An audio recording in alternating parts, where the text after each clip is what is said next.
Very few AgeTech startups achieve the scale to engage millions of users, and even fewer successfully establish presence in two key AgeTech markets, the United States and India. In this week's episode of the AgeTech podcast, I had the pleasure of sitting down with Lawrence Kosick, co-founder of GetSetUp, a startup that has not only accomplished all of this, but is also leveraging its vast database to publish insightful reports that are packed with lessons every AgeTech entrepreneur should know. If you're building something in AgeTech, you need to hear what Lawrence has to share. Lawrence, welcome to the show. Thank you so much, Karen, for having me. Pleasure to be here today. So why don't we start by introducing, first of all, you and then the company, in case some people in the audience have never heard of GetSetUp before. Sure. So I am one of the two co-founders at GetSetUp. We started the business a little over 4.5 years ago because it was personal for us. I think we both had friends, family, and loved ones that were older. We were trying to be sort of tech support of sorts. We were not very good. My father told me as much, and we thought to ourselves, this is the fastest growing demographic in the world. Why is there no safe, secure place online where they can learn new things, socialize, and connect with others? And I thought, that is a very good question. And up until that point, I had been sort of on the business side of tech, and I was in my early 50s, and I thought, this is a great time to really think about pursuing something I'm passionate about, something that, might change the world a little bit and going a little bit of a different direction. So we launched GetSetUp, and, it's been 4.5 years helping older adults learn the things they need to learn to live happy, healthy, more connected lives. And you have headquarters both in the United States and in India. How does that work?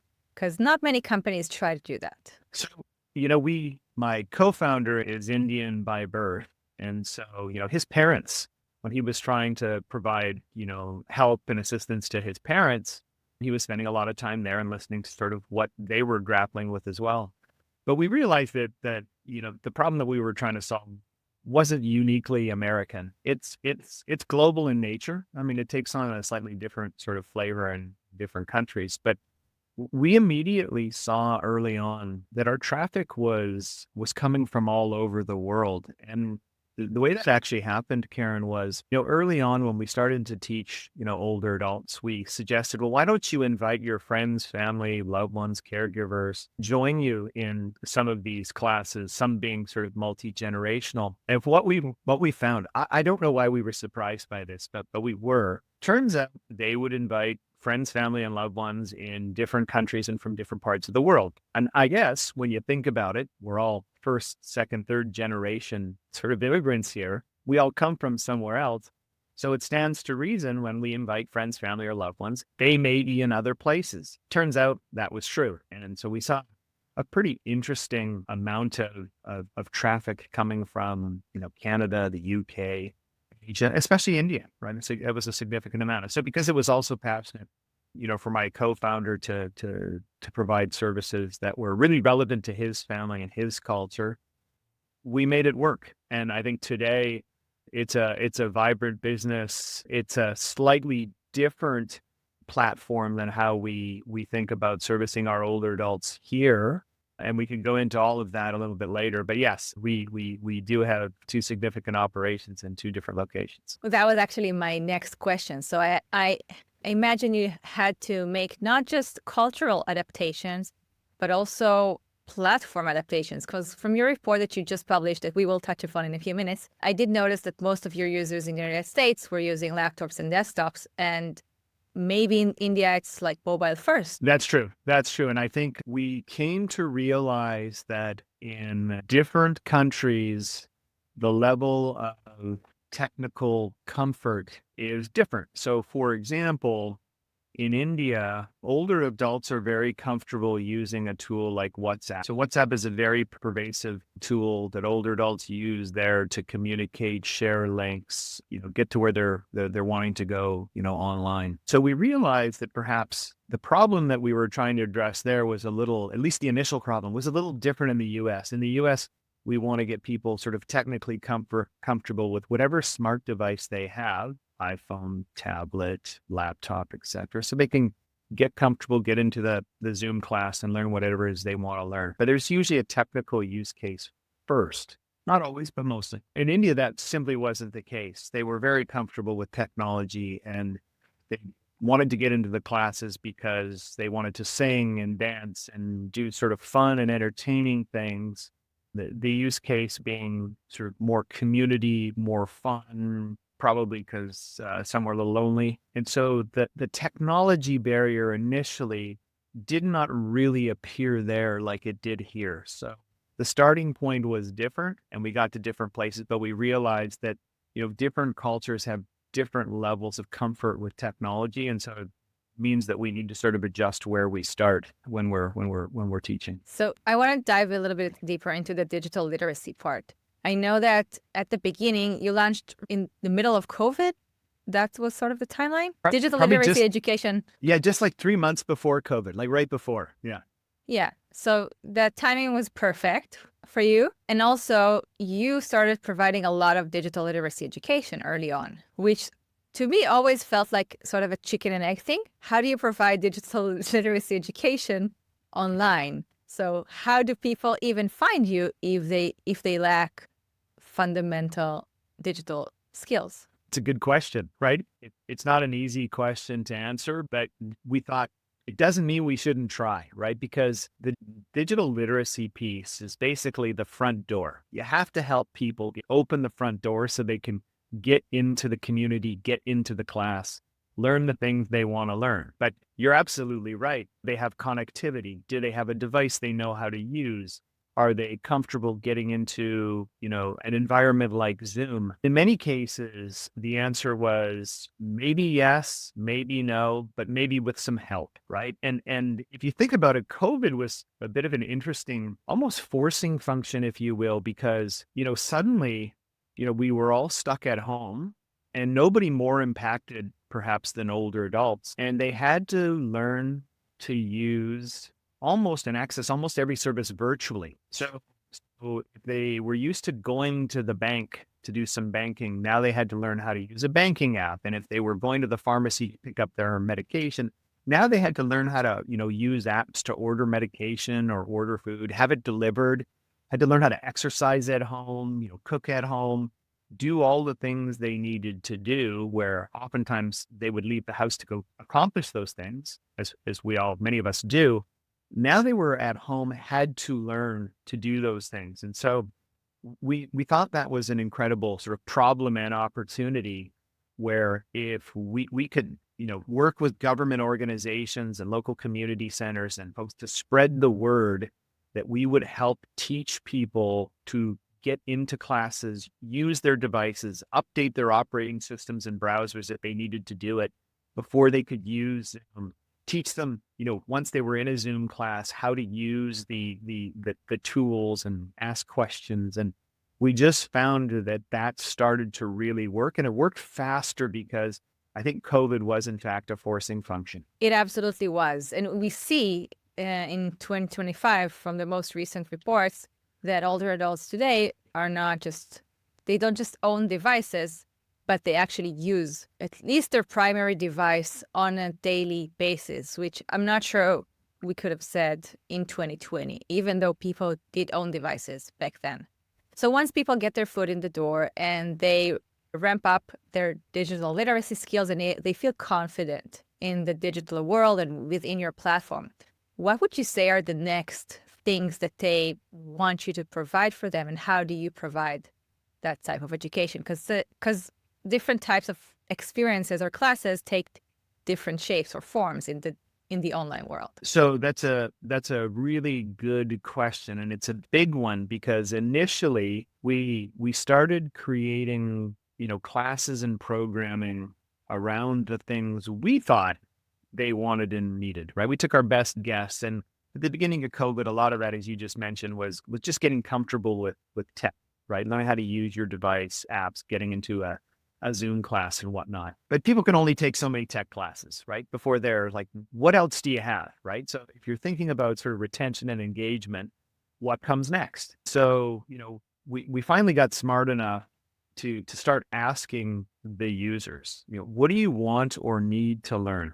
Well, luckily for us, older adults are not shy about sharing their opinions. We realized that if we asked, we could get, hundreds of suggestions on a daily basis about things that they wanted and needed to learn. And what we would do is we'd sort of curate those suggestions, and we'd put up class cards on the website saying, this type of class will be coming soon or could be coming soon, with a little notify me button. And when we started to get, 50 plus people who would say, oh, that's interesting, notify me, we use that as a proxy for interest. And so we could say, oh, people want more healthcare classes, or how to manage chronic illness classes, or arts and crafts, or job skills. And we would then go and create those classes and find, our older adult guides who were skilled at and credentialed at to come and produce and help us launch those classes. And so it ended up being sort of very much a community sourced approach to deciding what to offer next, but not surprising. When older adults wake up in the morning,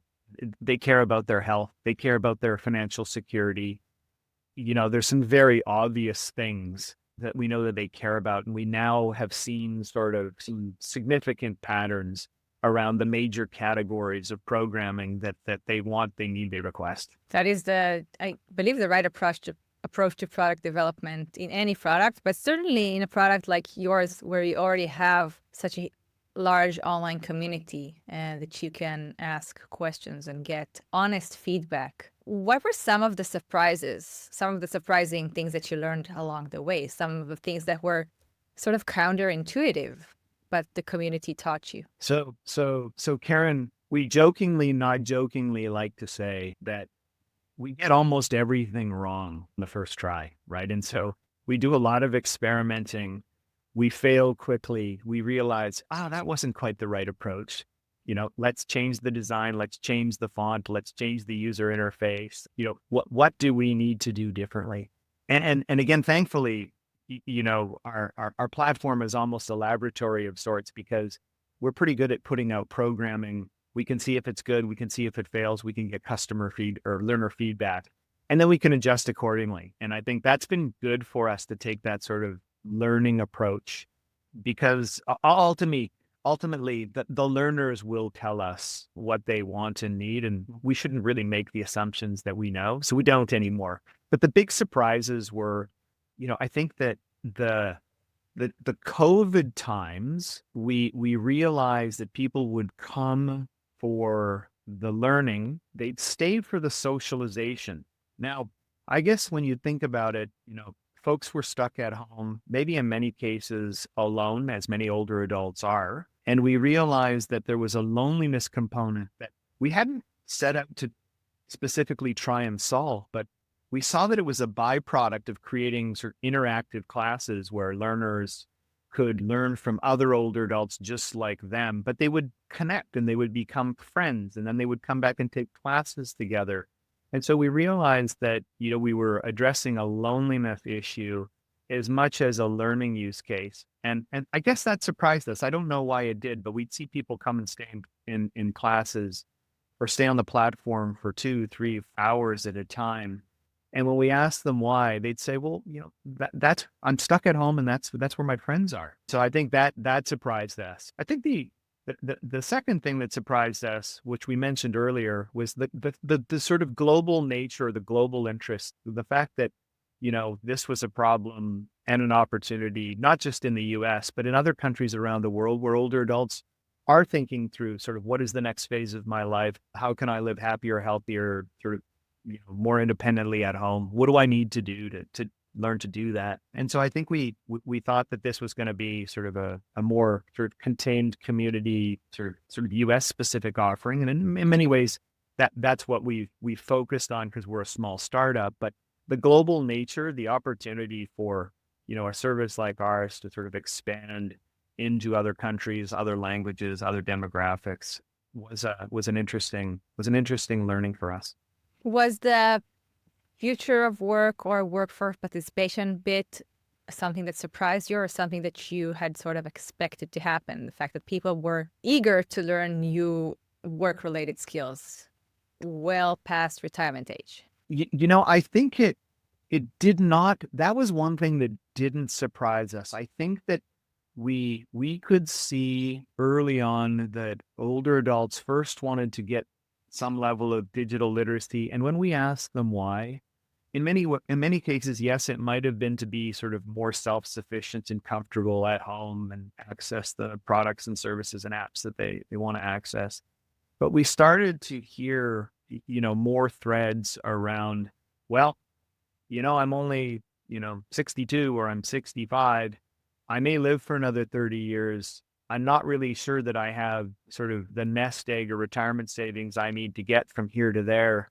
So I would like to learn a few extra things because maybe I could, open my own little consulting business or my own little exercise studio or start becoming a blogger. And so we did start to see sort of emerging interest in, how do I either reskill myself to stay in the workforce if I was still working, or reskill myself to get back into the workforce and find something new that might help me sort of supplement my income. The other thing that helped us sort of really build out our curriculum was we partnered with a government program called CSEP. And so here in the US, CSEP is, the Senior Employment Community Program. And so it helps, in many cases, either lower income folks or folks who are trying to re-enter the workforce get the basic sort of digital skills they need to. And so things like, how to use basic technology and how to, update LinkedIn, because that's your digital resume, and how to go on interviews and how to use some of the technology that was a little bit more pervasive, medium and larger size companies that they'd have to learn, like CRM tools and whatnot.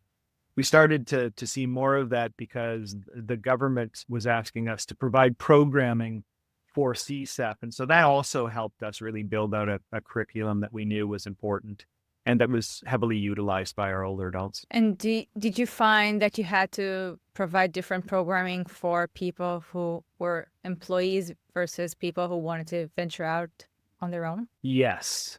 It's a good question because people who wanted to venture out on their own would think more like a consultant. They needed to maybe build a website. They maybe needed to learn how to use some social marketing techniques and skills.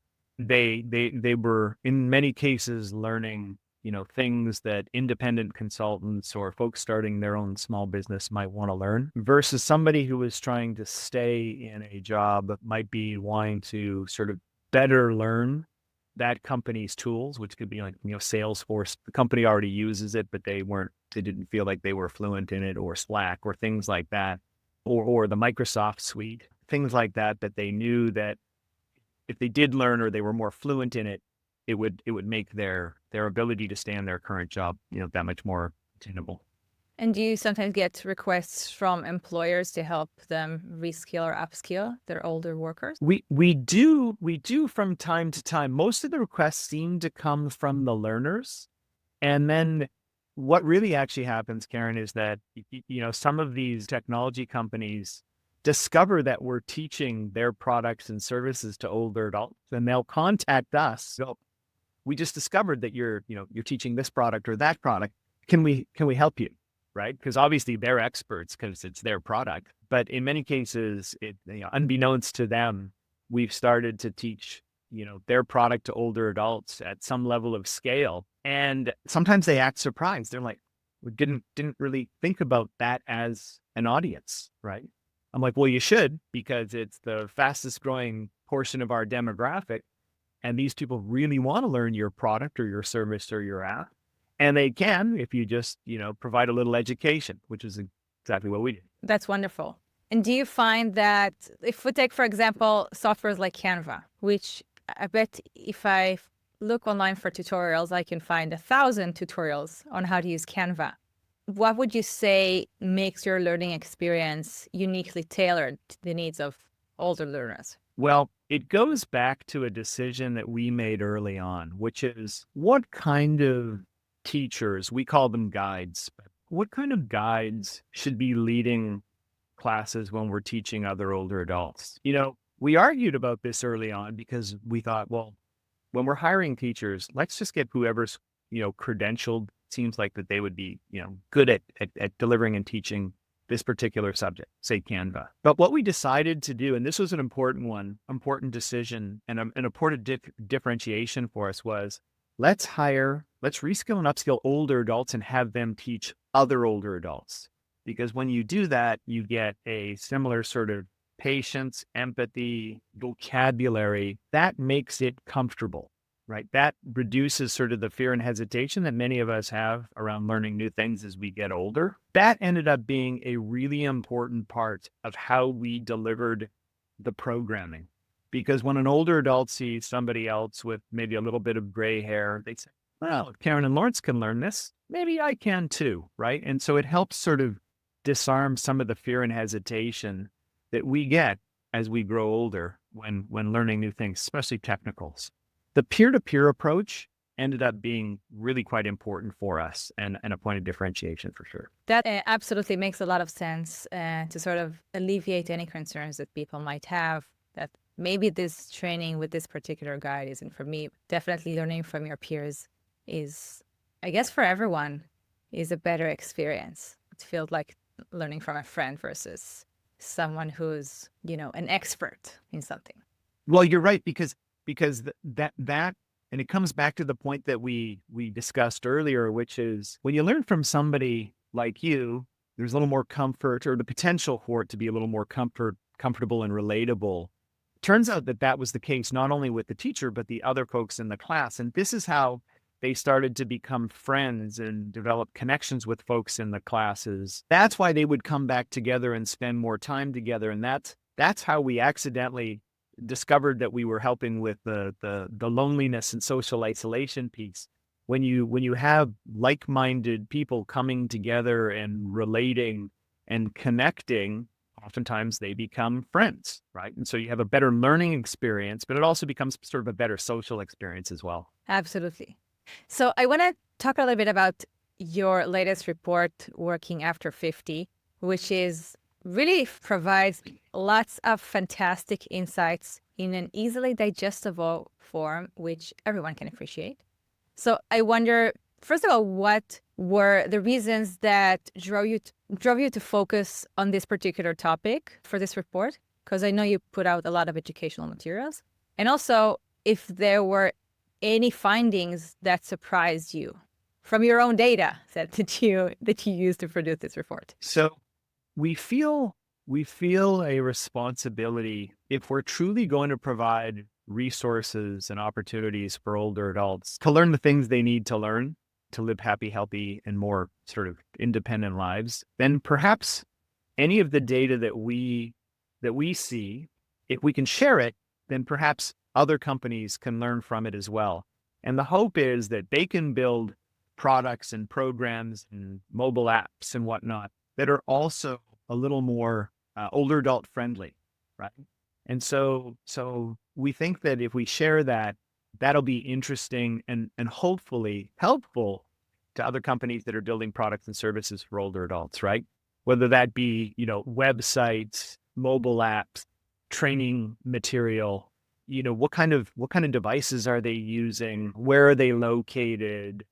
What are the sort of the age ranges that they're learning certain things at?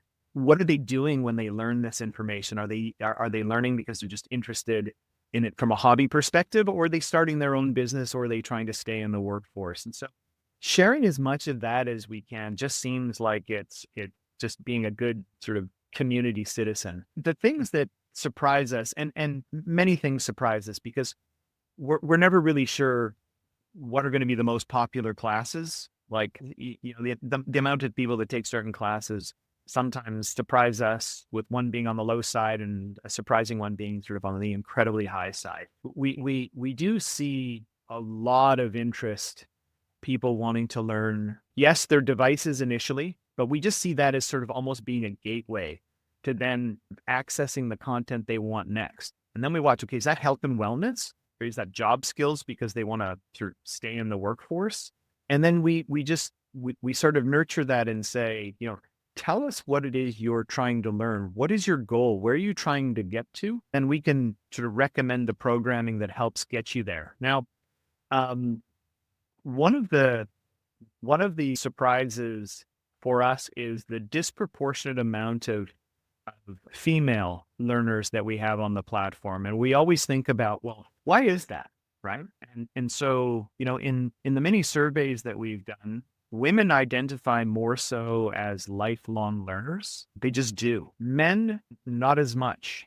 And so we can take the same class. If it's presented as sort of learning and education, it's usually sort of an appealing approach, and women will come and take that class, whether it's job skill or something else. For a man, we realized that we had to sort of position that differently. We had to say, this is a how-to class or a fix-it class. It had to be a very use case oriented title, even for the same class. And so if it was a use case specific class and they could fix something, solve something, address something, top 3 things to do this, top 5 things to solve that, that would always be a more inviting title, program, and class, a older man versus a female user. Those were some interesting surprises for us. That is so interesting that you could package the same class differently and get a different turnout depending on whether you package it for men or for women. That is. I had to. So Karen, what I did early on, I decided, as one of the founders, I would do my own survey. And so, even in the first 90 days, we saw that the platform, this 4 years ago, we were disproportionately women. So, I called, friends, family, neighbors, and I said, introduce me to, older adults. I want to talk to older men, and I want to interview them. And so I was very interested in trying to understand what it is they wanted or needed to learn. And when I asked them if they were a lifelong learner, I would get sort of general responses of, a few would say yes, but a lot of them would say, I don't really call myself that. I'm like, well, what kind of classes are you interested in? I'm not really interested in class. And so I decided to ask the question a different way. I said, well, do you use a computer? Yes, every day. I said, well, what do you do when you go on your computer? Well, I check my email. I access my stock quotes. I look at my sports scores, look at the weather. I might send some emails to my kids. And then I said, well, is there anything about those different activities that frustrates you, that you'd like to learn a little more about how to make those easier, do them better? Once I got them complaining, yes, you know what?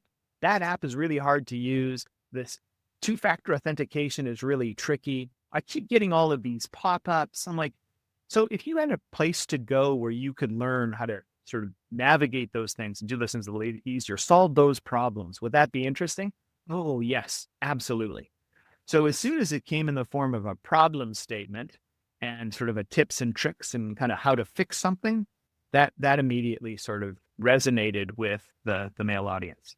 That makes a lot of sense. And I love that you were able to adjust your approach during your user research to really get them complaining. I think that is one of the things that I love doing the most when I interview potential users, because you do want to hear what's hurting them. Oh, Karen, one of my best critics, my father, and he's in his 90s, but he was in his late 80s when we started this business. He would give us some of the best advice.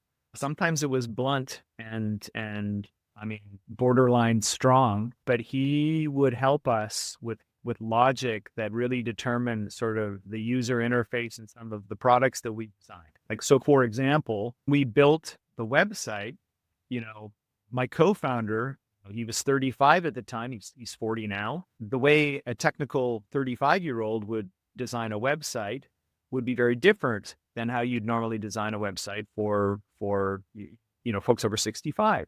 And so we built a website that had lots of features and functionality and buttons and animation and interstitials and sort of all of the bells and whistles. And my dad looks at it and he says, that's a mess. I don't even know what you want me to do. I said, well, what would you change? And he goes, just show me the 1 or 2 things you want me to do and don't show me anything else. And that was one of the best pieces of advice that we got, because it required us to really have a lot of discipline, show the things we wanted folks to do, which is, if you wanted to put them in a class, just show them how to get into a class, and don't confuse them with a bunch of other sort of messaging and marketing. It required a lot of technical discipline, because it means those other features and functionality while important, should only appear and be surfaced when they're relevant. So having the ability and the discipline to sort of know when to turn certain things on and turn certain things off became part of the complexity of building the platform and making sure we were showing people the right things at the right time and nothing else, or minimally the other stuff. So that was a good piece of advice that we got from surveying my father. It's wonderful that you have such a harsh critic at your disposal, because sometimes that's all you need, someone to just be blunt and tell you the brutal truth. Yep. Brutal truth. That's what I get. I get a phone call once a week telling me how the website could be better, the font could be different, the colors could be improved, the times of the classes need to be changed. And we listen. People would pay a lot for this sort of feedback. Before we wrap up, I'm curious if you had advice to give to founders who are just starting out in this ecosystem, maybe even to founders who want to build something for older adults, but they're not quite sure which direction to go. What would you tell them? Well, it's a very big category, right? The addressable market in this category is very large because it's the fastest growing, portion of the population. So the addressable market, that's a good thing. The thing I would tell them to really look at of the types of products or services they may want to offer, who will be the payer, right? So assuming that it's a venture-backed business, it will eventually have to have some sort of sustainable, revenue model. In this category, the need is everywhere. The ability to pay is not. Inherent sort of in our experience in the US market is the end older adult learner is probably not going to pull out a credit card and buy an online subscription at the rate most of these companies will need to scale like a venture-backed business. We tested that early on. We knew it was going to fail. It did. So we had to realize, okay, we need to sort of make this available, at least our type of service, available to older adults, on a free or largely subsidized basis, but you're not going to be able to pay the bills doing that. So who are the categories of businesses that care about the health and wellness of this population? Because we're going to have to figure out how we monetize through them, right? And so that became sort of government agencies and organizations, and then healthcare plans who wanted to offer, health and wellness programming in a curated way to keep their members, happy, healthy, and at home longer, right? So they had a financial benefit and incentive around providing a service like ours to their members. So they would pay, but the end users wouldn't. So all of that is to say the opportunities here are significant, but think about the business model around your idea. Are you going to need the healthcare industry to pay? So, eyes wide open. What does that look like? What are the sales cycles? What do they spend money on? What don't they? What's the competition like? Government, right? Government is also an opportunity, but it's complicated because, there's a lot of different government agencies. And right now we're going through a change in administration. The new administration is likely to have very different policies than the last administration. What does that do to the funding sources at, the Health and Human Services, the Department of Aging levels? So there's a level of unpredictability there. You have to think through all of those things as an entrepreneur because you're going to want to have your idea, have a business model around it so that it has a chance of success. That is such fantastic advice. And it's something that I see over and over in this ecosystem. Startups who start out, they really want to sell direct to consumers, but sooner or later they realize that it's very hard, nearly impossible sometimes in some product categories to build a sustainable business. So that is fantastic advice. Is there anything else that we didn't talk about that you would like to add? Oh gosh, I think we covered a lot today. I think we did a good job, and you asked me, all the relevant questions. I think that, one of the things that we're excited about, we didn't get to talk about it today, but, how does artificial intelligence sort of augment, what we and others can do to better serve older adults? And we actually think the opportunity is pretty significant because if AI can be this trainable service layer that helps older adults more easily find the products, the services, the programs that they're looking for, then maybe they'll struggle a little less with poorly built websites, complicated eligibility checks, complicated mobile apps. And so we're excited to sort of see how, we can train sort of an AI concierge to augment our peer-to-peer learning to make it even easier for older adults to get to the resources they need a little faster and a little easier and without some of the technical friction. So I think that's going to be an exciting thing to see. And it'll be pretty aggressively, I think, explored in the next literally, 6 to 12 months. Absolutely. So I think we have a topic for our next time you join the podcast. Lawrence, thank you so much for joining me today. It was an absolute pleasure chatting with you. It was a really insightful conversation. So I really appreciate it. Karen, thank you for having me on the podcast today. And thank you for all of the work that you do to bring attention to the many companies who are trying very hard to make a difference in the lives of older adults. Thank you. And thank you for having me. Thank you. If you're interested to learn more about the opportunity for AgeTech startups in India, we have a special video just for this. I'll put the link either here or here. Until next time, stay humble, stay curious.